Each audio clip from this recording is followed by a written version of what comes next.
जपानमध्ये एक माणूस होता, त्याचं खूप आवडतं बाऊल चुकून फुटलं. तो खूप लाजला आणि एका कारागिराकडे गेला आणि त्याला म्हणाला, कृपया हे दुरुस्त करा आणि कोणाला कळू नये की हे कधी फुटलं होतं.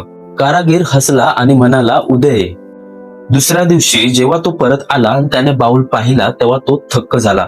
कारागिराने क्रॅक लपवलेच नव्हते, त्याने क्लिअर ब्ल्यू वापरलाच नव्हता, त्याने सोनेरी गोंद वापरला होता. प्रत्येक तडा, प्रत्येक भेग लपवली नाही, तर सोनेरी रंगाने तिला हायलाइट केली होती. तो माणूस रागाने म्हणाला, मी सांगितलं होतं ना हे लपवा. कारागीर शांतपणे म्हणाला की एक दिवस तुला समजेल.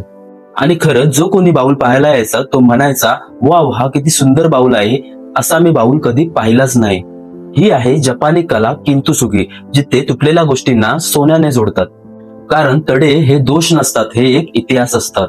लाईफ पण अशीच आहे. आपण आपले स्केअर लपवतो, आपल्या चुका, फेल्युअर, पेन लपवतो, पण खरं सौंदर्य त्यातच असतं. तुमचे तडे लपवू नका, त्यांना शाईन करू द्या, कारण त्याच गोष्टी तुम्हाला युनिक बनवतात.